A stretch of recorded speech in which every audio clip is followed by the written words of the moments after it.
What is up, everybody? Welcome to the Rock Bottom Alchemy podcast. My name is Tiffany. I'm your host.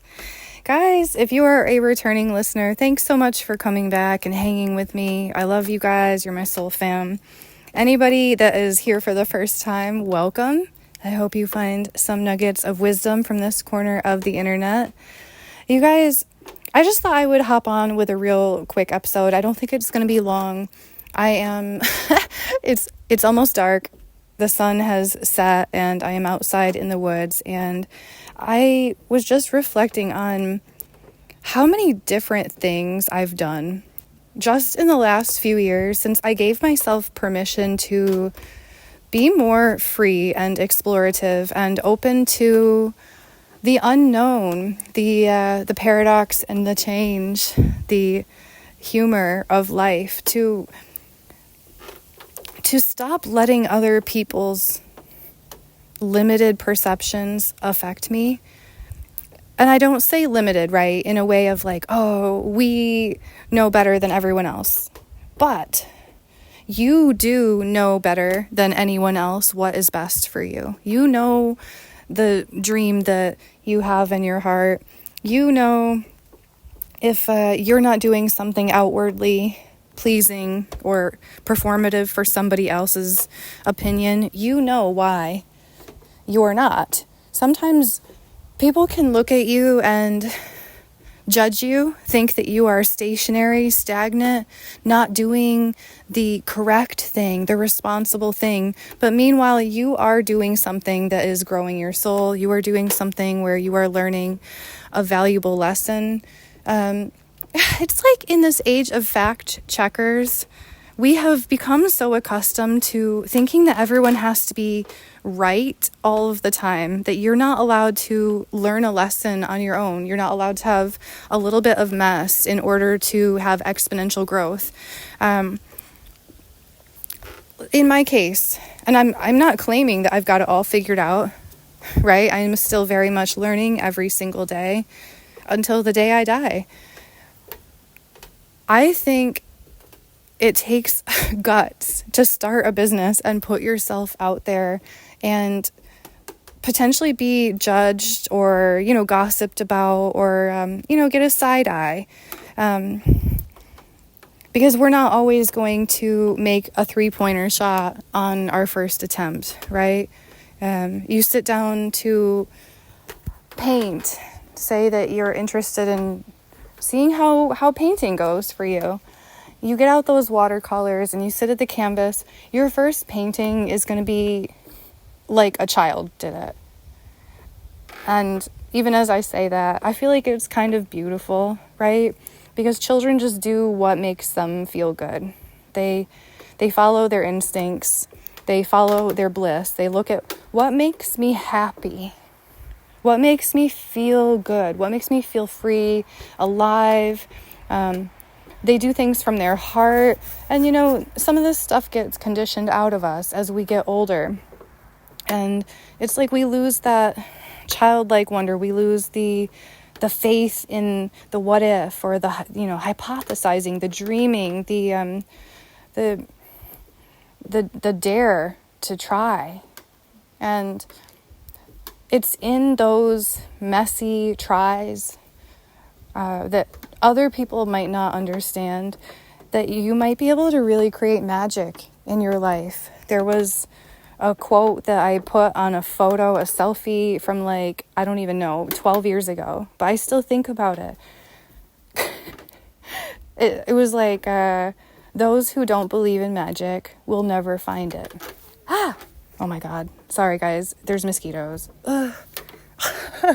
It's kind of windy, so I'm just trying to enjoy the air and dodge the bugs as best I can. But truly, I believe that I have aligned myself with magical moments in my life because of remaining open to the possibility that they exist. By not letting myself become jaded that just because I have a bad experience with one person doesn't mean that everyone else I come across is going to be like that. So if you want to have a super fulfilling life. Hold on to those childlike moments of wonder, those things that light you up or used to light you up. Maybe you should go for them. I think that things that come into our conscious awareness are not always by happenstance. And of course, I'm not saying act on every impulse, but when a thought plops into your head, sometimes that's your higher self talking to you. Sometimes that is the universe giving you a really cool opportunity.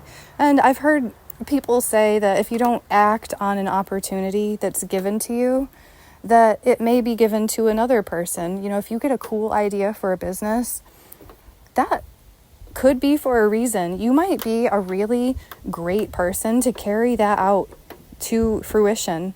Any business that exists, someone had to dream it first. Any building, any blueprint, any food concoction, think of everything that you interact with, anything that did not grow from nature, humans built. We are creators. We conceptualize things and bring them to life. And it's like the fact checkers have everyone afraid to move. It's like everyone's in almost like an analysis paralysis, or I don't know, afraid to be judged by others. Because isn't that the case too, that a lot of the world has a low vibrational feel. I'm not even blaming people, you guys, especially these last few years. They have been ridiculous. Like 2020, being locked in our homes. The whole world population felt like it had a divide going right down the middle. You were either team A or team B. You guys know what I mean. And I think that both sides were experiencing a lot of fear. I don't think it's cool for our governments to take our money and put us through that kind of thing. I really don't. I really do believe in freedom to such a deep degree that, yeah, I don't care about somebody's job title or their income. I believe in somebody's heart and their ability to act in a way that is moral and just, and yeah. So I believe a lot of my ridicule has come from that very aspect of me, that I am willing to, not aggressively, but I am willing to go toe to toe with somebody on ideology, on what the human experience means, what we are really meant to be doing here. I'm going to keep saying it. This is the age of Aquarius. It's the age of creativity, technological advancements. Guys, if AI is here, whatever, right? Sometimes it's good. Sometimes it is, I think, very disruptive to the human psyche. We see videos online now. You can't tell if they're real or not.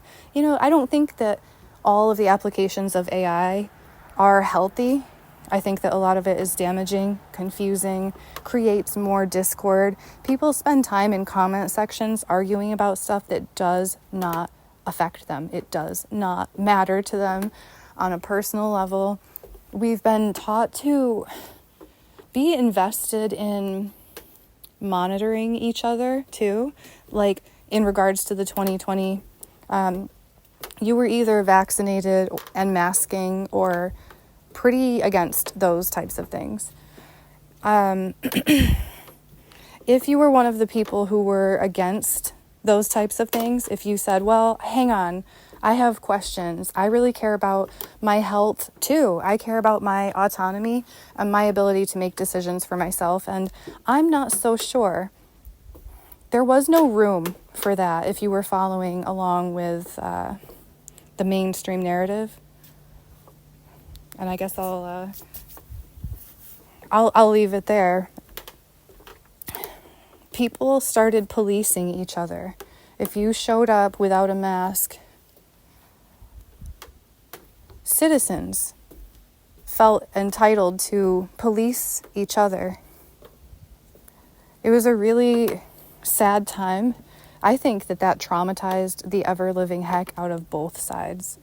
But if you were on the side where you were denied entry because you tried to maintain your bodily autonomy, it was a completely different experience, right?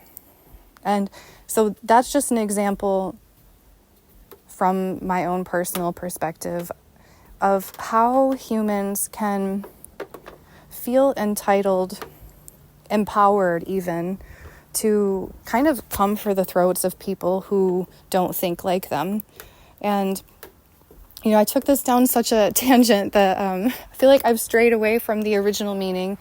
Y'all, you guys know, anyone that's been following me for any length of time, and I'm talking like 5, 6, 7, 8 years ago, you guys know I am very freedom oriented. It's like right down to my bones. I think that we are sovereign beings, and short of actually like aggressing somebody physically, I don't think that we have the right to police one another. And when it comes to taking like leaps of faith and chances, it's like you have to give yourself permission to go for your dreams, because why not? You only get one life. I said it a few episodes ago. You only get so many breaths. There's a countdown. There is a ticker. Morbid, I don't know, probably. But you've only got so much time on this earth to make an impact. And don't let other people dictate how you spend that time. Anyone who tries to take control of your life path, your energy, how you experience your one life, I think that is like diabolical. I really do. Now, we need all types of people to make the world go round. So I'm not knocking people who do anything, right? We need the doctors, we need the teachers, we need the police officers, we need the creatives, we need the musicians and the painters, we need all types. We need the people who go through terrible things and rise from the ashes and tell their story. And if you're listening to me, maybe that's you. Maybe you are someone similar to me who has gone down a path that nearly took you out. Maybe you're still in it. Maybe you're in recovery mode right now. Everybody has a place, and after we go through traumatic things, it can change us.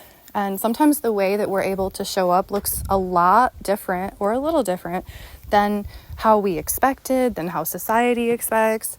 And I also said this recently too, along with the people whose brains literally have been rewired from trauma, we do have a much higher population of people on the spectrum. There are human beings who are so deserving of showing up in the exact same welcomed capacity as the people who are doing, the status quo, the approved thing, but who are being like ridiculed for perceived deficits or wrongs. I don't want you to ever feel like you shouldn't be showing up just because you can only show up differently, because you have been changed, because you think differently, because your mind flows differently, because you can't sit under fluorescent lights all day long. Like for me, that was sort of the end of my working in an office in a cubicle career. I was in accounting. They installed new lights. They accidentally installed double the lights that they were supposed to. And it was like every 2 feet was like a set of like 4 blaring fluorescent lights. Actually, I don't know, they might have been LED, like the upgrade. Guys, I'm in the forest. There are fireflies, and I get really passionate when I'm talking, I might even sound dysregulated to some. I focus every single day on deep regulation. It's part of my existence now. Oh wow, the fireflies are just like distracting me. It's like glitter just sparkling in the forest. There's no houses, it's just me in the forest. And it's almost totally black. It distracted me to the point I'm like, I don't even know what I was saying. Oh yeah, the LEDs. So like when they outlawed in the US, it was like a few years ago, they outlawed incandescent lights. I was in a tizzy internally because LEDs are harmful for our health. It's really basic. You know, when something is found to be harmful for our health, we should be able to step away from it. But like, you know, we live in a society where they literally sponsor like either our government, our institutions, our manufacturers, they literally sponsor studies to ask them to come to certain conclusions to combat other conclusions. So there is paid, bought science. It goes for everything. It's not just vaccines. It is LEDs, okay? You can choose whatever you want, but for me, I hate them. I find LEDs to be so dysregulating and they're everywhere. And the office switch was taking place while I was living in a very stressful home environment. And so I wasn't finding solace anywhere, right? And for many reasons, I have taken down a different trajectory, a different path that might not look conventional. And I just stopped caring because I'm like, well, I can't show up how you guys can. I can't. I cannot sit under the LEDs. I have to see nature. I have to focus on my well-being. I don't want to be a story like that woman who's so burnt out at 40 that she doesn't wake up. We are humans. There is only so much that our body can take that deviates from our nature. And so I guess I encourage you to think about, what is your nature? Like what makes you feel good? You know, we go based off productivity and stuff so often, but you know, people act like emotions and bodily sensations are not valid indicators of our well-being or like our trajectory. You know, the emotions, feelings, they are really pushed down. But I mean, what is your intuition? It's a gut feeling. So I guess this episode is just an encouragement to you from me that if there is something that is like weighing on you or just comes into your awareness every now and then, if you feel like you're walking down the wrong path, you probably are. All right? If you believe in reincarnation or God or like our souls, the fact that we have things to carry out here in this life other than working for somebody, you know, lean into it and see where it takes you, and be willing to be misunderstood. Be willing to be seen through someone else's perception and have it not be your true truth, and be willing to proceed anyway. And in fact, I encourage you to stop caring altogether about other people's perceptions. Not to say we don't care about others, but it's your life. It's like self-love. It's funny because people in the self-love movement are sometimes the first people to attack you when you actually do love yourself. If you respect yourself, stand up straight, follow your dreams, you could be heavily attacked. Like the crabs in a bucket analogy, like tall poppy syndrome. Have you guys ever heard of that? Tall poppy syndrome is just to say, you know, if any one of the poppies, the flowers, in this analogy, we're all flowers, dares to dream bigger, grow bigger, any taller than their neighbor, then all of the other poppies have the right, the responsibility, the backing to attack that tall poppy, to cut them down. And it's sad because truly the other poppies, they don't hate you for going for your dream, for dressing funny, for working out, whatever. They hate you because they want to do that too, and they're not. It's like they hate the part of themselves that they see in you. We are each other's mirrors. And so when you reflect back something to somebody and they don't like it, they attack you, they attack the mirror instead of change what they're doing. So these little pings, the intuitions, the soul callings that you have, it might seem minor, that thing that you think about every once in a while, but if something keeps coming into your awareness, it may be for a reason. It may be your literal calling. And the longer you ignore the call, the louder it gets. That really happened to me, guys, in the Uber. I mean, 2 years in, I was like, I felt like my soul was dying, right? But this last 6 months, I really was like, what am I doing? What am I doing with my life? Like, if you feel like that, that's your sign. Get wild. Really lean into your childlike wonder, the creativity that it's there. It might be dormant, but we are creators. We are pieces of the divine.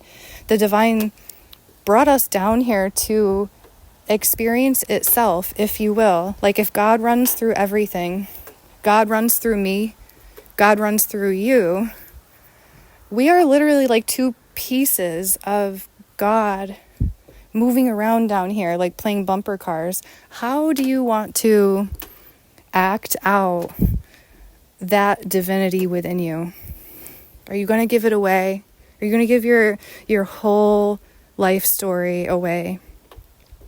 And it doesn't matter how messed up you are, how old you are. You can always start an interesting, windy road down a new path. I think that's something that trauma has taught me. Hitting rock bottom, having a crash out moment, it shattered the paradigms that even my freedom-loving self thought I upheld, you know? I thought I was very sovereign, very free, but I was working a job that I hated. I was working a job that made me feel literally like sick. I hated sitting under LEDs. The magic is all around you.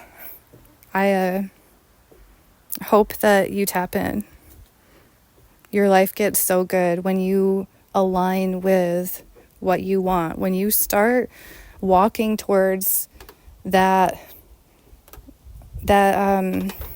dream that you were, you know, some people believe that we like agree to going through different adversity before we come to earth. Like that our soul kind of understands that we have a blueprint to act out and that there's going to be free will and that it might be hard, it might take a long time to remember the fact that there's more to life than just what this skin suit and matrix tell us, that there's divinity within us. It's sort of a remembrance, a waking up. You know, that's what people mean when they say awakened or enlightened or conscious. It's remembering that you actually may have agreed to come down here and do a cool thing, make a change. And the harder your crash out, the worse adversity you go through means that you have a bigger calling on your life. Like, you might be meant to do something really profound or touch a lot of people, inspire a lot of people. You know, I always say we are activators. It's like we carry this flame within us. And sometimes when, lightning bug right in my face. Like, sometimes when we come into contact with another person, we can almost burn each other with our light. But then we later realize, wait a minute, that wasn't burn, that was an activation, and they ignited some facet of me that I didn't realize I had been neglecting. And isn't it beautiful the way that we all dance together and can do that? And I do think that there are higher powers, like earthly people, though, nothing like God, who try to override that and like harvest our energy, extract our life force for literal personal gain. I'm not saying everyone who's rich is awful. I'm saying that we do have a lot of people who are rich and awful. Not all of them. And having money doesn't make you bad. It's who are you when you have the riches? Who are you? How do you show up in the world? What are you contributing? Do you uplift? I think that there's a lot of really good people out there right on the brink of overcoming their trauma and doing exactly that. The saying, the meek shall inherit the earth. You guys, if you've been through the ringer, if you've been through a lot of adversity, like that's talking about you. Don't lose your heart. Continue giving yourself permission to create and express and explore and find wonder until your path feels right. And even like your different seasons of life, give yourself grace. I mean, for Pete's sake, we're not here to only live one life. You can come down here and in one lifetime live 50 different lives if you choose to continue following what lights you up inside. Okay, I think I've definitely gotten a few bites. The lightning bugs is totally pitch black, and I'm dodging Bigfoot, so I better go inside. Oh, all right, you guys, I love you. Be happy, stay safe and blessed, because you are more than you know.